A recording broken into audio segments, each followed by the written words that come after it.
사랑하는 성도 여러분, 오늘 여러분의 삶에 살아계신 하나님의 크신 은혜와 평강이 강물처럼 넘치기를 간절히 기도합니다. 우리가 함께 나눌 이 귀한 말씀이 여러분의 영혼에 깊은 울림을 주고 더 나아가 더 많은 이들에게 생명의 빛으로 전해지기를 소망합니다. 만약 이 말씀에 감동을 받으셨다면 구독과 좋아요를 통해 이 은혜의 통로를 넓히는 일에 동참해 주십시오. 여러분의 작은 손길 하나가 어둠 속에서 길을 잃은 누군가에게는 등불이 되고 지친 영혼에게는 큰 위로와 힘이 될 것입니다. 주님의 이름으로 여러분을 축복합니다. 이제 우리 모두 잠시 세상의 소음에서 벗어나 마음을 열고 우리를 향한 하나님의 음성에 귀 기울이는 시간을 갖겠습니다. 오, 위대하신 나의 하나님, 경이로움 속에서 주님을 바라봅니다. 주님의 손으로 지으신 이 모든 세상을 바라볼 때, 저 밤하늘에 빛나는 별들과 울려 퍼지는 천둥 소리를 들을 때, 온 우주에 가득한 주님의 능력을 느낍니다. 내 영혼이 주님을 찬양합니다. 나의 구원자, 나의 하나님, 얼마나 위대하신지요. 얼마나 위대하신지요. 내 영혼이 주님을 노래합니다. 나의 구원자, 나의 하나님께 얼마나 위대하신지요. 얼마나 위대하신지요. 하나님께서 독생자 아들을 아끼지 아니하시고 우리를 위해 죽음에 내어주신 그 사랑을 생각할 때 저는 그 깊이를 감히 헤아릴 수 없습니다. 그 십자가 위에서 나의 모든 무거운 짐을 기꺼이 짊어지시고 나의 모든 죄를 씻기 위해 피 흘려 돌아가신 주님. 내 영혼이 주님을 찬양합니다. 나의 구원자, 나의 하나님, 얼마나 위대하신지요. 얼마나 위대하신지요. 그리스도께서 큰 외침과 함께 다시 오시는 그날, 나를 본향으로 데려가실 때 내 마음은 얼마나 큰 기쁨으로 가득 찰까요. 그때 나는 겸손히 엎드려 경배하며 선포할 것입니다. 나의 하나님, 주님은 참으로 위대하십니다. 주님, 오늘 이 자리에 함께한 당신의 사랑하는 자녀들을 축복하여 주옵소서. 멀리서부터 주님의 말씀을 사모하여 모인 모든 심령 위에 하늘의 문을 여시고 강권적으로 역사하여 주옵소서. 모든 영광과 찬송과 존귀를 오직 주님 홀로 받으시옵소서. 살아계신 우리 주 예수 그리스도의 이름으로 기도합니다. 아멘. 사랑하는 성도 여러분, 오늘 우리는 세상을 이기는 믿음이라는 주제로 하나님의 말씀을 나누고자 합니다. 요한일서 5장 4절과 5절 말씀입니다.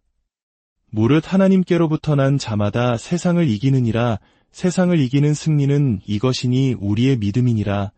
예수께서 하나님의 아들이심을 믿는 자가 아니면 세상을 이기는 자가 누구냐, 이 말씀은 우리에게 명확하게 선포합니다. 우리가 이 땅에서 승리하는 삶을 살 수 있다는 것을 말입니다. 제가 처음 구원을 받았을 때 저는 이제 모든 싸움이 끝났다고 생각했습니다. 그런즉 누구든지 그리스도 안에 있으면 새로운 피조물이라 이전 것은 지나갔으니 보라 새 것이 되었도다. 이 말씀을 굳게 믿었고 이제 저의 옛 부패한 본성은 완전히 사라졌다고 착각했습니다. 하지만 구원은 군대에 입대하는 것과 같다는 사실을 깨닫는 데는 오랜 시간이 걸리지 않았습니다. 입대는 시작일 뿐 밖에서는 여전히 치열한 전투가 벌어지고 있었고 우리는 면류관을 얻기 위해 싸워 이겨야만 했습니다. 구원은 값없는 선물입니다. 우리가 숨쉬는 공기처럼 거저 주어지는 것입니다. 우리가 해야 할 일은 오직 예수 그리스도를 믿는 것뿐입니다. 여기서 중요한 것은 예수에 대하여 믿는 것과 예수 안에서 믿는 것의 차이입니다. 예수가 이 땅에 오셨고 우리 죄를 위해 십자가에서 피 흘려 죽으셨으며 사흘 만에 부활하셨고 다시 오실 것을 믿습니다. 라고 말하는 것은 악마도 할 수 있는 고백입니다. 그것만으로는 구원받을 수 없습니다. 구원에 이르는 믿음은 예수 안에서 믿는 것, 즉 그분께 우리의 삶 전체를 내어드리고 온전히 복종하는 것을 의미합니다.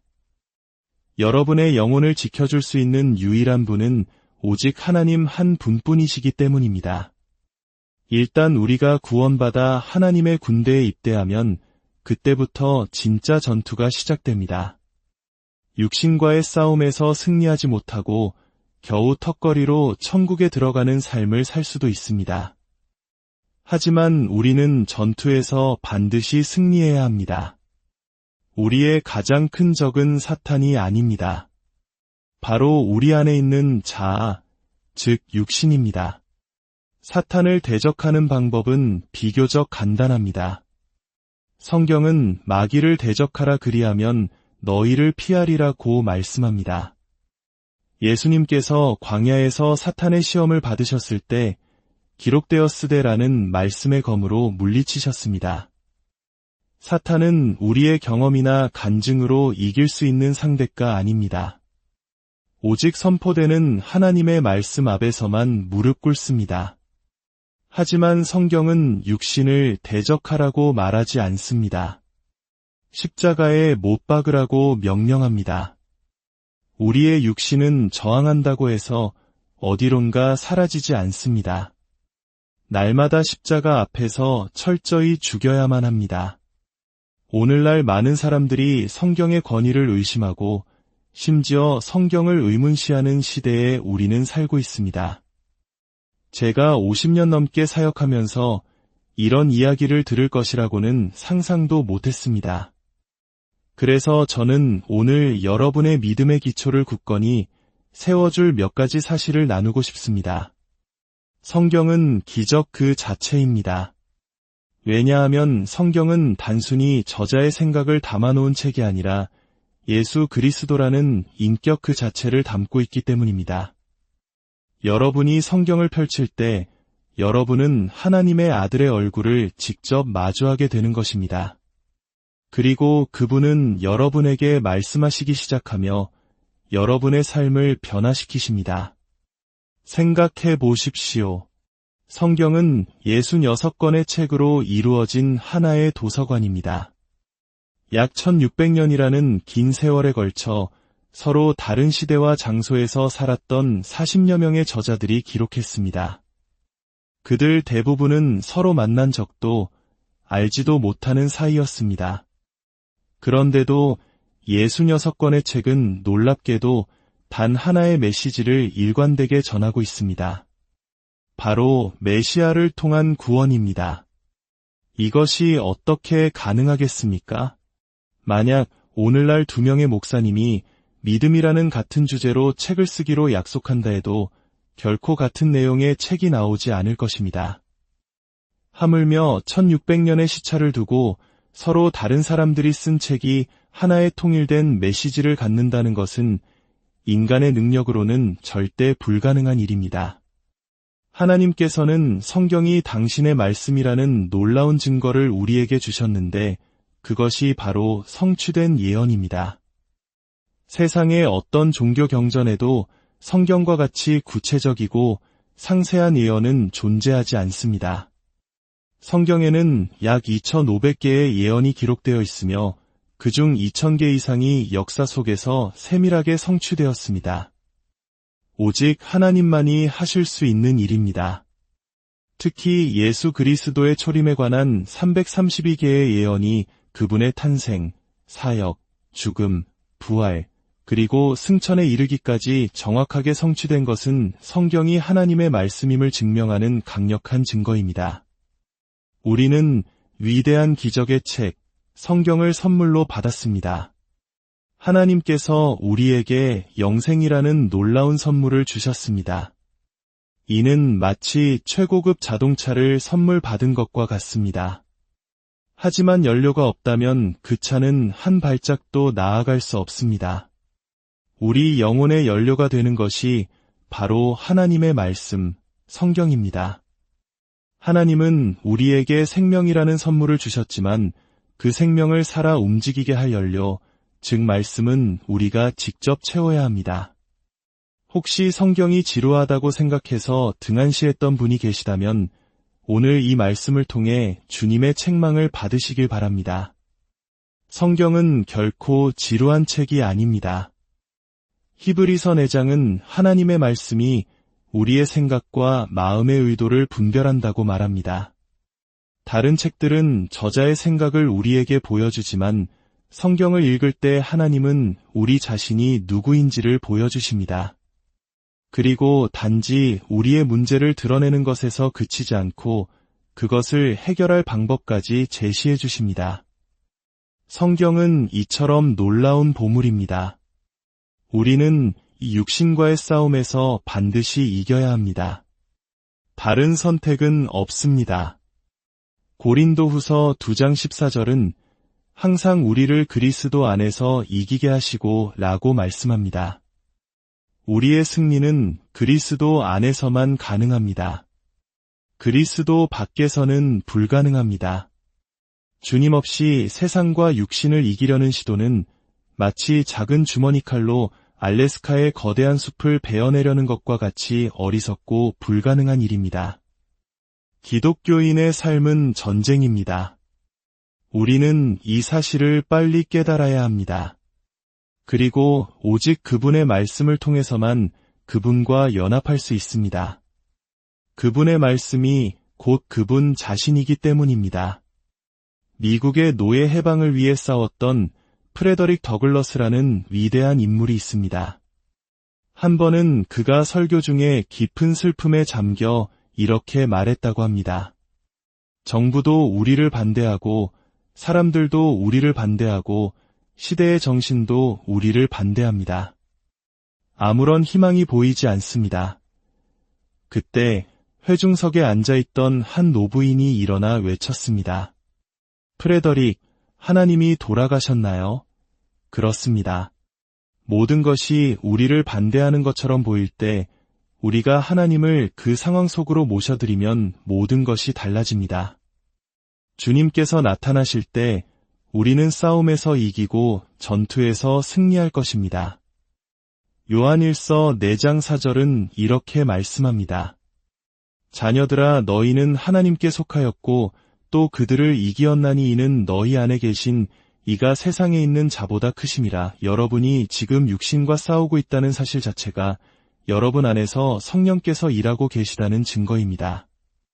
만약 싸우고 있지 않다면 성령께서 일하시지 않는 것입니다. 내가 싸울 때 그분께서 나를 통해 싸우시는 것입니다. 우리는 주님에게서 눈을 뗄 때 실패합니다. 엘리야를 기억하십니까? 베드로를 기억하십니까? 그들이 주님에게서 눈을 떼었을 때 약해졌습니다. 우리는 믿음으로 걷는 자들이지 보는 것으로 걷는 자들이 아닙니다. 사랑하는 성도 여러분, 우리 안에 자아는 반드시 죽어야 합니다. 자아를 죽이려는 의지가 없다면 우리는 천국에 들어갈 수 없습니다. 사도 바울은 고린도전서 9장 27절에서 이렇게 고백했습니다. 내가 내 몸을 처 복종하게 함은 내가 남에게 전파한 후에 자신이 도리어버림을 당할까 두려워함이로다. 만약 우리의 옛 본성이 이미 죽었다면 바울은 이런 글을 쓰지 않았을 것입니다. 그는 자신의 몸을 쳐서 복종시키고 육신의 정욕을 십자가에 못 박지 않으면 자신도 승리할 수 없다고 고백한 것입니다. 사랑하는 성도 여러분, 세상의 풍파 속에서 지치고 힘드십니까? 오늘 이 말씀을 붙드십시오. 구원은 시작일 뿐 우리의 삶은 영적 전쟁터입니다. 우리의 가장 큰 적은 외부가 아닌 내면의 자아입니다. 그러나 우리에게는 승리의 무기가 있습니다. 사탄을 대적하는 기록된 말씀과 육신을 죽이는 십자가입니다. 이 모든 싸움은 우리 힘으로 하는 것이 아닙니다. 너희 안에 계신 이가 세상에 있는 자보다 크심이라. 우리 안에 계신 성령님을 의지하고 날마다 말씀이라는 연료를 공급하며 그리스도 안에 굳게 설 때 우리는 반드시 승리할 것입니다. 주님, 오늘 이 말씀을 듣는 모든 심령 위에 함께하여 주옵소서. 세상과 자아와 싸우다 지친 영혼들을 위로하여 주시고 다시 일어설 새 힘을 주옵소서. 우리 혼자의 힘으로는 이길 수 없음을 고백합니다. 오직 주님을 의지합니다. 말씀의 검을 손에 쥐고 믿음의 방패를 들고 우리 안에 계신 성령님의 능력으로 날마다 승리하는 삶을 살게 하여 주옵소서. 주 예수 그리스도의 이름으로 여러분 한 분 한 분을 축복하며 기도합니다.